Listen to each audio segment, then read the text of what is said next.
Oh man, alright, well we look like we are getting ready for a second game. We've got some boots, and that is a player from SKT, Sue. Zerg player, Yun Soo.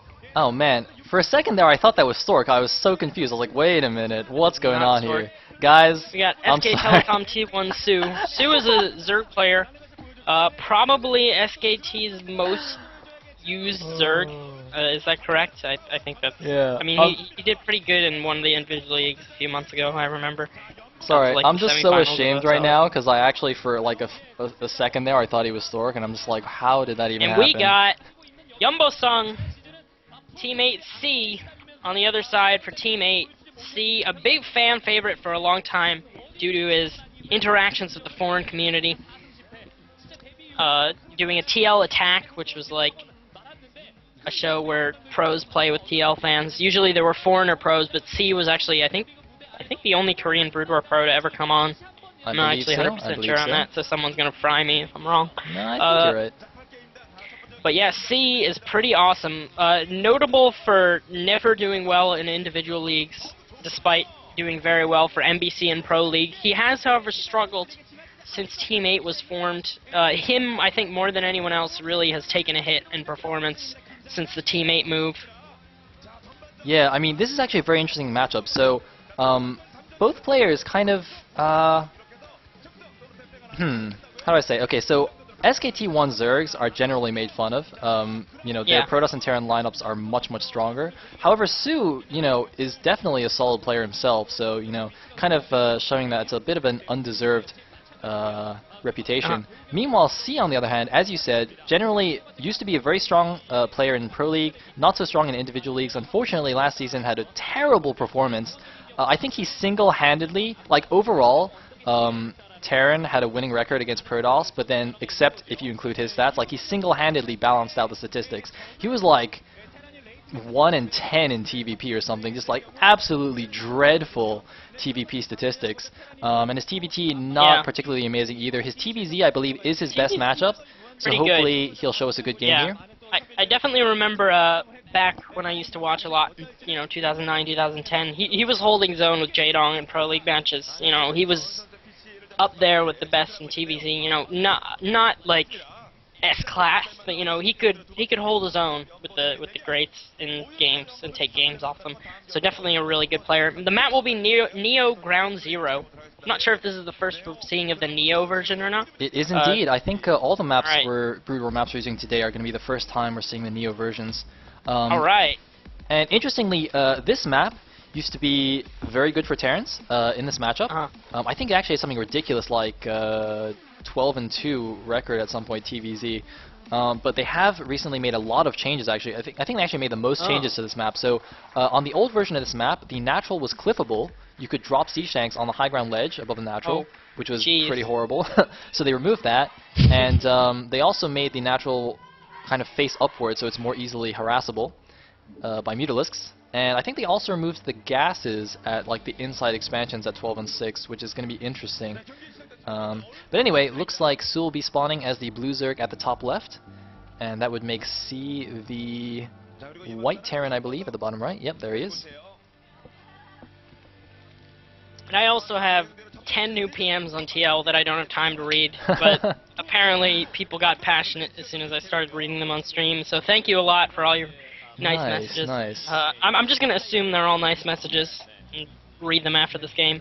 But anyway, as you mentioned, we do have cross, positions on this map. Last game we did see a game on, kind of closer positions. So theoretically we could see a longer game. We don't know.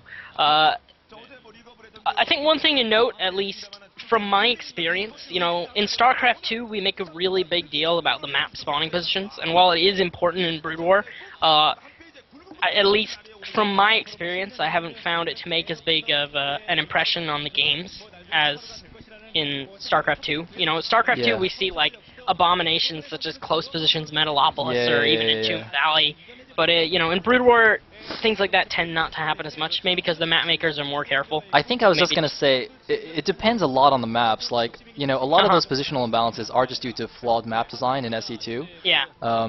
like the Brood War maps are take that a lot more into account, and like if there is Yeah. some positional balance, like they'll immediately just fix the map. Uh-huh. So usually, yeah, the spawning location, it's not like you can just get a horrendous spawning location. I mean, the older Brood War maps did have some of those issues, like Lost Temple is legendary for having positional imbalances. Oh, But yes. in the current version of the Brood War maps, they're extremely careful about things like that. Meanwhile, we Yeah. have a pretty, or not a pretty quick, but a pretty standard drone scout rather, because has gone for the 12 hatch, the hatchery first, so Send he's it out with scanning. the hatchery. Yep, scanning with Overlord and drone here just to make sure he's Looks like safe. we've got a And C first. wow, Believe. 14 C? CC from C. This is a very risky build here. Basically, he's just gambling. He's saying, okay, I hope the Zerg is going for hatchery first, or else I'm dead. And Yeah. Well, like, it's not a total gamble in the sense that, like, 95% of the time, maybe even more, we'll see a Zerg go for hatch first. I mean, like, hatch first is definitely, like, I mean, going for a pull first from a Zerg is a gamble in itself, because you're generally behind against, like, a 1-Rax expand, for indeed, sure. indeed. Yep, so it's not a complete Anyway. coin flip. You're absolutely right. Keep drone harass. Drones have 1 range. SCVs have 0. Drones also regenerate health. Yeah. One thing to note for StarCraft 2 players, workers in Brood War are actually not all exactly the same in their mining capability as well as their attacking capability. Probes and drones both have 1 range, and they mine actually at slightly different speeds. I think this was proven. Even some Brood War players don't know this, but wow, some really sick drone micro from Sue right I here. think he might actually get this SCV. Oh my god, he's gonna get the SCV! Wow! Wow, Kills sick the play SCV. by Sue. Oh Getting- man. Did he get the other one, or did it escape with 5 No, HP? the other one escaped with 5 HP, but this is so annoying. Wow. He's sending 3 SCVs. 2 barracks going down in C's main, but wow, some sick play from Sue, doing some amazing harassment.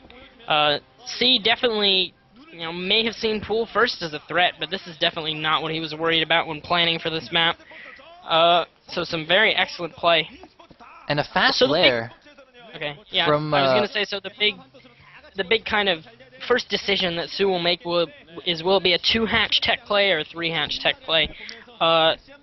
For those unfamiliar with Brood War, 2-hatch tech, you generally get, in StarCraft 2 you would almost always tech off 2 hatcheries, obviously, because you have queens, but in StarCraft 1, the amount of drones that you can get off 2 hatcheries is actually very limited, so we often see a 3rd hatch go down right away after that pool for some extra drones, and, delay the tech a bit in favor of the drones.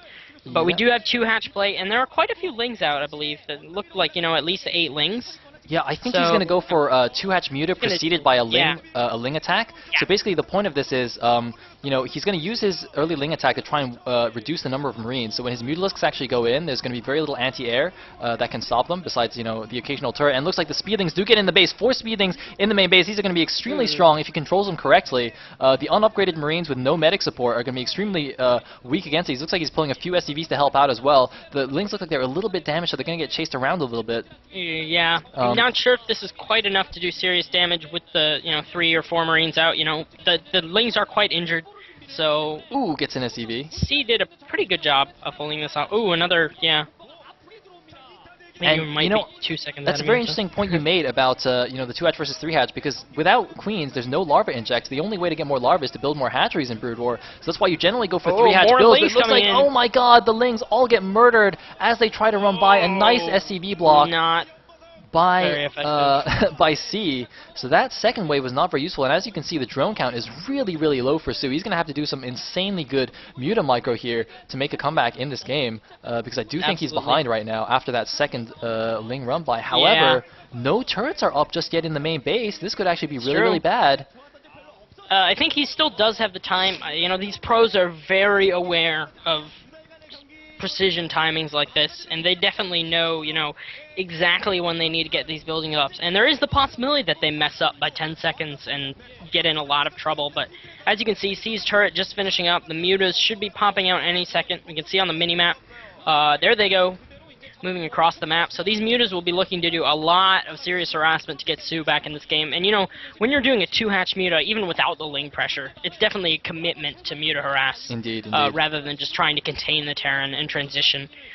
But, now more than ever, Sue definitely needs to do some serious damage, because C C's economy is much better than Sue's at this point. And you know, this is actually where the new the map changes are going to come into play. As you can see, the minerals at the natural are all kind of hugging that cliff there, so he's going to have a nice opportunity to start picking off SCVs from out of vision of those turrets, and he's doing it now. He's picking off some SCVs. He's forced to cancel on a turret, or that might have actually been killed as well, but I think he's only got Yeah, 5 mutas right there, so I don't even know if he can one-shot Yeah, 5 or SCVs 6. yet. But No, you need 7, I believe. 8? No, 8. Should be 8. Well, it's 9 damage on a muta, so Oh, wait. I think God, 7. my math sucks. I think 7. You're Yeah, right. yeah. Yeah, but looks like he's going to the You're main now. right. There's one turret finished. He's going to pick off a couple of SCVs. There's a couple of Marines here, but they're running ahead of the rest of the pack. Straight in. And nice Muta Micro from Sue. He's picking off a lot of these Marines. Oh my god, beautiful Muta Micro. He's got to be careful though. More Marines coming in. The medics are there as well. And those will make those Mutas a lot less effective. Looks like he's picking off as many free units as he can get. And just going to fly away here. I don't even know if he's lost a single Mutalisk yet. Really good job by Sue. Yeah, I don't think he has lost one Muta. So this Muta harass, I don't think it's quite yet put him, you know, at an advantage, but it's definitely on the way, and he's got a large Muta count, so definitely a lot of potential for more damage, forcing another stim out of C. This medic energy is very valuable against a 2-hatch Muta. You know, every stim you do, your Marines are weakened for the Muta harass. We got quite a number of turrets here. The natural C is definitely aware of the danger of this cliff, and Sue is actually going to go straight for that turret. He does have 11 mutas, which means he can nearly 2-shot a turret.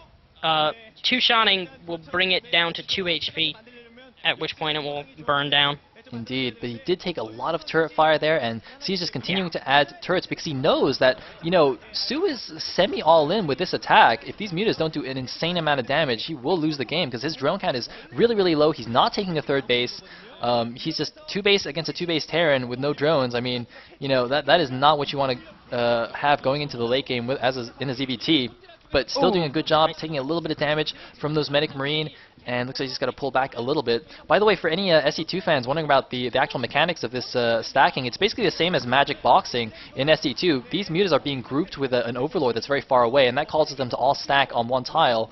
And unlike in SC2, though, they will actually stay stacked. So that means that there's a lot of muta in that single clump, even though you can't really see them, and that makes it very hard for the Marines to target fire. But it looks like the Muta Ling going in, killing everything Wow. C. You can see on his face, he knows that was a horrible blow to him, but it looks like some more Reinforcement Marines do come in. Yeah, he's definitely not out of this. I mean, his economy, I would say, is still stronger than Sue's. Actually, if we take a look at the minimap, we can see that Sue has no plans for a third base, as far as we can see. He's committing very heavily to these mutas. More mutas coming in, and he will go for the Marines. Marines falling left and right. Well, really, just under the mutas, and these mutas are doing serious damage and getting into the main. No turrets are actually by the main Marine line, I believe. So C is in a lot of trouble here. Excellent micro by Sue so far. Oh my god, I think C has just lost the game, and you can see it on his face. He knows, I think he knows he was in a good position after holding off the initial Ling attack, and yet Sue's Muta micro just too good here. Superior to C's defense. I mean, C's is going to try and hold on here with his pithy Marine force, but Sue just has way too much. He's 44 supply against a 26 supply of C. Just going in, A-moving now, doesn't even need to micro, picking off the last of the Bioforce, picking off some SCVs. There's no mining in the main base. C has a few random turrets around his base, but that's not going to do anything. The barracks are now being camped. Any new Marines that spawn will be immediately picked off. And GG from C. Sue closes out the Brood War best of 3, 2-0 in favor of SKT. Well played by Sue. Wow, C clearly not happy about that. I mean, I feel really bad. C actually, you know, just after his poor performance last season, seemed to be really crushed. Like, he did some interviews. He said he actually, you know, he had a sit down and a talk with his coach about just, you know, his mental state, because he was not very happy. And you can see, oh man, poor C. He's a really nice guy, you know. He was on TL Attack. He's really friendly with the foreigner community. So it just kind of hurts to see him lose like that. But it's all right, C. Chin up, man.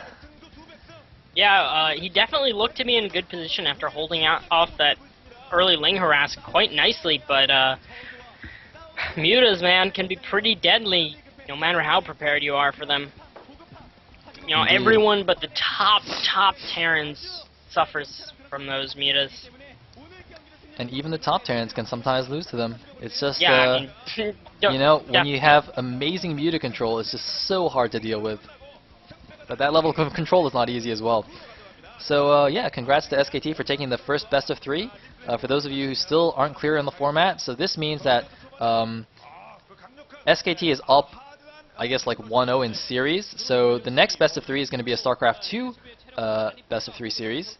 And if teammate can win that one, then they will go to an ace match, an ace game that will be SC2. If SKT wins that best of 3 as well, then they will have won the entire match. And we will go on to the next series. So, looks like we're doing the instant replay again, an interview with Sue. Getting another replay of this Uber drone here.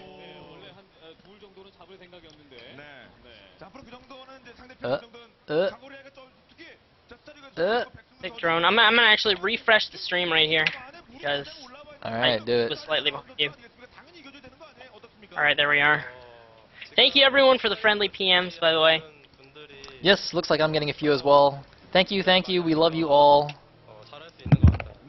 I had 12 to read after that game. Nice.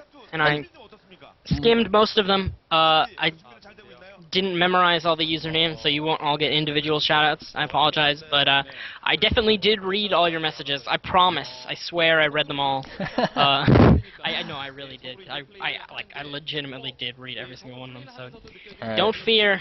I read all your messages, and I appreciate your kindness. It's because Poke Bunny has amazing PM reading APM. It's got like 400 APM while reading PMs. I actually read short messages insanely fast. Like, I'm really good at just scanning through a short message and picking out the very important parts.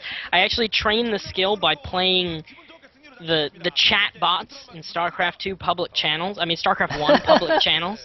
And so I learned how to scan a question for the important information immediately, because you had to type that answer right away if you wanted those points. And those trivia bot points, those are really important, man. Oh, nice. That's pretty awesome. I've got top class quick reading. Anyway, awesome play by Sue. I think we'll have a commercial break before the next game, so it should be another few minutes. They haven't yet shown a commercial break, if I'm not mistaken. Yep. Probably just gonna give us another crowd shot and then go to commercial, and then we will start the next